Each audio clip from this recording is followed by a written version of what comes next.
Assalamualaikum warahmatullahi wabarakatuh. Selamat siang. Perkenalkan nama saya Bintang Stanley Walarubung dengan NPI 14622000066. Nah, di sini saya mengerjakan tugas yang diberikan oleh Bapak Agus Hermanto, yaitu tugas refreshing 2. Di sini saya dapat DBMS yaitu MySQL, seperti yang sudah dirubah dari Bapak yang seperti saya itu HammerDB. Nah, di sini saya akan menjelaskan semua yang saya sudah kerjakan di sini. Nah, pertama-tama di sini saya membuat database-nya tugas refreshing dan ada 3 tabel yang saya buat. Nah, sebelum saya masuk ke DBMS-nya, saya masuk ke data modelernya dulu yang sudah saya rancangkan. Nah, di sini saya membuat 3 tabel, yaitu tabel penulis, tabel editor, sama publikasi. Nah, di mana-mana itu masing-masing tabel itu saya memberikan eh, apa ya? hmm, memberikan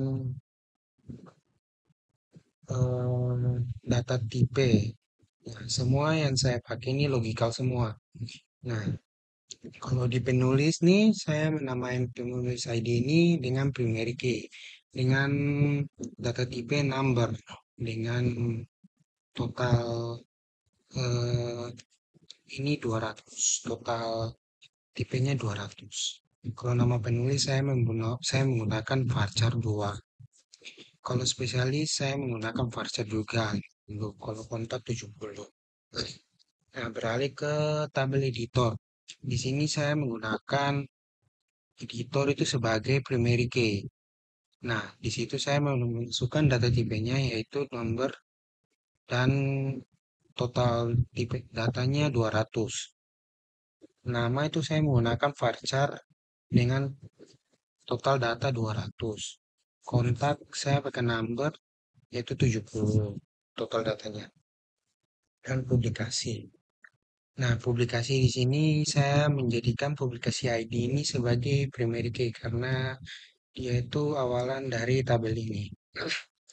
Ya, saya menggunakan data tipenya itu number dengan total data 200. Yang kedua judul varchar, total data 50. Tanggal publikasi saya menggunakan tipe data date karena dia menjelaskan terkait waktu, waktu dan tanggal. Kalau subjek spesialis saya menggunakan varchar dengan total data 200. Penulis ID saya menggunakan hmm, number 200, number data tipe number total data 200. Editor ID saya menggunakan data tipe number dengan total data 200. Nah, kenapa saya menuliskan penulis ID sama editor ID di sini? Karena saya ingin menjadikan mereka itu jadi form key antar penghubung antar 3 tabel ini karena eh, penulis ke publikasi sama editor nih. Nah, kita mulai dari penulis sama publikasi dulu. Nah, penulis dan publikasi ini saya menjadikan mereka tuh relasinya tuh one to many karena sama-sama membutuhkan. Karena publikasi ini membutuhkan juga dari penulis, data-data dari penulis. Kalau editor, saya menggunakan juga one to many karena publikasi juga, editor juga membutuhkan akses relasi dari publikasi karena semua data yang dirangkum semua ditahan sama publikasi. Publikasi. Nah, ini bentuk yang saya sudah buat. Nah, selanjutnya saya masuk ke DBMS-nya. Nah, di sini saya eh, masuk dulu pertama ke editor. Nah, di sini saya membuat strukturnya itu 3 sesuai itu tadi. Cuma perbedaan dari varcharnya. Saya membedakan sedikit. Ya, saya jadikan editor ini sebagai primary key. Dan apa ya? jenisnya INT dengan total 11 saja. Kalau varchar saya jadikan, kalau nama saya jadikan jenis tipe datanya varchar, sama dengan kontak juga varchar. Dengan total data 50 semuanya. Dan ini yang saya sudah memasukkan datanya semua. Ini saya jadikan saya mengambil dari Google aja ya nama-namanya. Contoh, sebagai contoh aja Pak.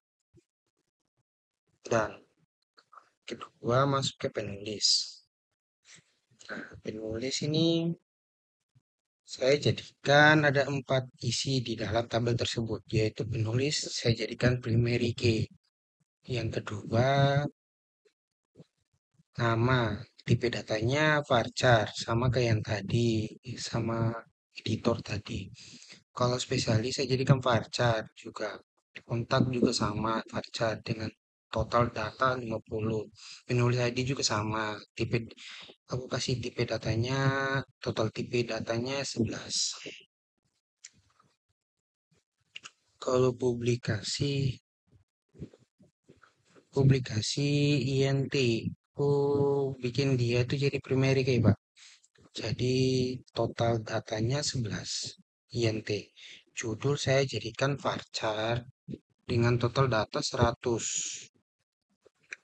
Tanggal publikasi yang sama seperti di itu date. Saya jadikan date aja. Karena menjelaskan tentang terkait tanggal dan waktu.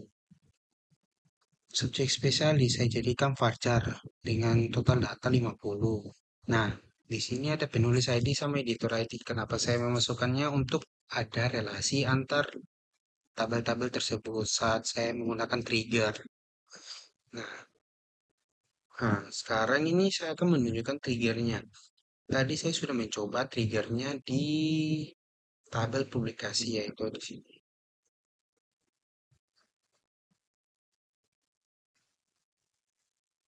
Saya sudah tadi membuat triggernya.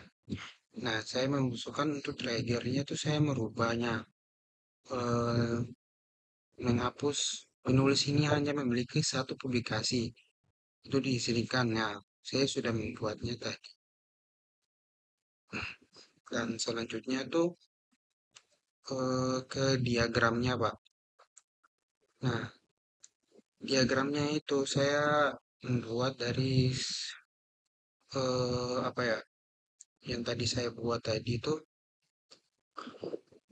pertama itu saya mau ini orang aktor. Nah, yang kedua ini for N. Nah, dia tuh kayak menjelaskan terkait alur yang saya sudah buat tadi sesuai dengan yang saya buat sesuai tema soal yang diberikan Bapak, yaitu saya mengambil for N karena perencanaan buku ilmiah.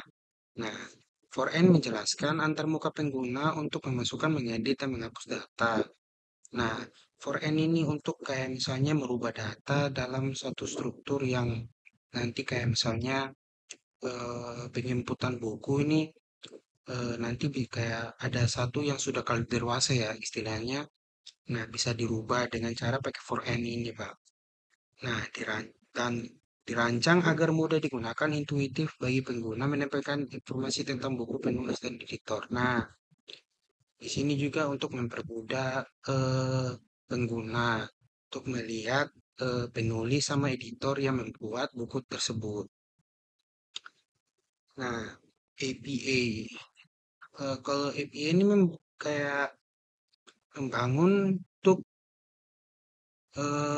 dengan front-end dengan back-end menggunakan protokol seperti REST atau GraphQL untuk berkomunikasi antar front-end dan back-end. Nah, kenapa adanya APA ini? Soalnya untuk membuat hubungan antara back-end sama front-end ini untuk membuat database-nya itu saling